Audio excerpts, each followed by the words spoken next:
lot of you know that I don't do a lot of the Alien and Predator novelizations, like reviews on the channel. And that has to do with Paper Movies, the podcast I'm a part of. So, as it stands now, I think the only one I've ever actually straight reviewed on the channel was Alien Covenant, and that was when it came out. I don't think. I recorded the Predator review, but I don't know if it ever released. But I don't typically do novelization reviews of mainstream properties. I mainly stick with like Encyclopocalypse or Echo Icon Publishing, like more niche stuff. Because with the Alien and Predator, it's something that the other guys want to tackle on the channel, on the Paper Movies channel, and it's fair to do that. But comic book adaptations of films are up my alley, and so we're going to talk about a comic that I skipped when I started going through all the Aliens comics, which is Alien: The Illustrated Story by Archie Goodwin and Walter Simonson. So, this is a weird one. So, it's one of the few Alien comics Marvel doesn't have the rights to. I think it's the only one that Marvel doesn't have the rights to that isn't like a crossover.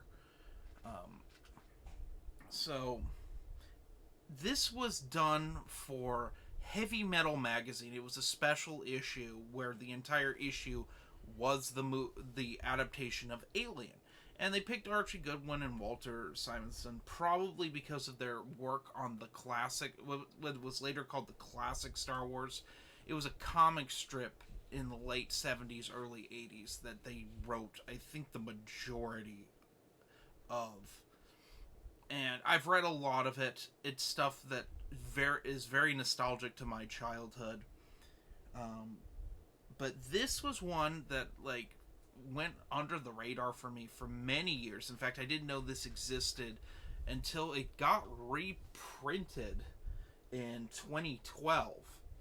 And by then, I just didn't have it. And then I had a pocketbook, like a really weird pocketbook size sampler of it. I don't even know if it was the whole thing, but it was like an anniversary edition of Alien on Blu-ray came with it. If you got this special box set.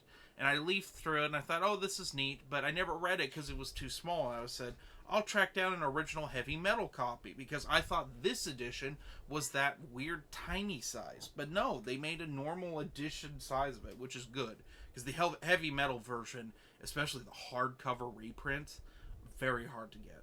So, what is this? Well, this is almost a straight adaptation of Alien. Unlike the novelization, where the novelization, Alan Dean Foster had an additional sequence with the alien in there. There's some deleted scenes that were brought in. This is pretty straightforward. There's minor changes to the story. Mainly, the crew's a little more hostile to one another in this version, which is kind of weird to read, if I'm being completely honest. It's kind of uncomfortable to read at times. It really, like, no one likes Ripley.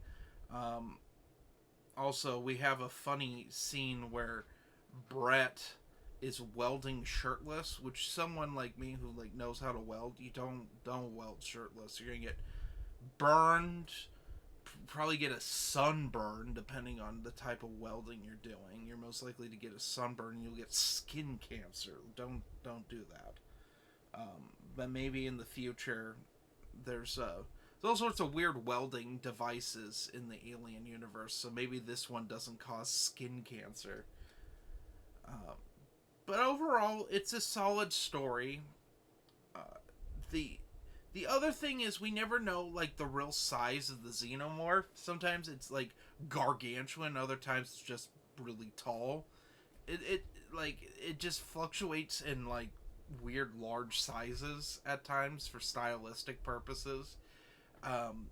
Which is kind of funky. But overall, what would I rank this? I give it, like, a 3.8 out of 5. It's almost a 4, but it honestly, if you want to read an adaptation of Alien, I would stick with Alan Dean Foster's novelization, which is superb.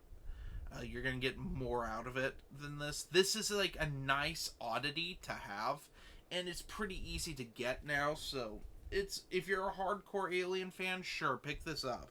But if you're a casual Alien fan and you're not like, say, like a heavy metal magazine connoisseur, specifically the early like Metal Erlon stuff, it's not really worth your time. Um, it's not even, I wouldn't even say it's Archie Goodwin's best writing work, but it's fine. It's fine for what it is. And what's really funny is that I can talk about this. For a long time, you would get an Alien comic adaptation up until Prometheus. So Alien 3 got a comic adaptation, Alien Resurrection got one, but Aliens never did.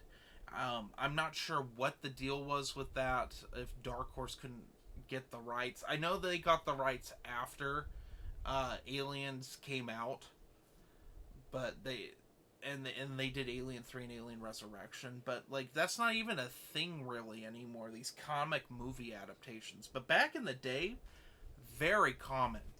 You would find, specifically Marvel did a ton of them. They would do a little graphic novel. We've talked about some of their movie comic adaptations with Star Wars and Indiana Jones, but they had like Bond on lockdown in the 80s. They did a bunch of those Bond movie adaptations. They just did a ton. But this one's done through Heavy Metal Magazine, and I think it adds a little more grit to it than Marvel would have. Marvel would have streamlined it a bit more. But it's a neat one to have. I will say that. So, anyway, have a nice day.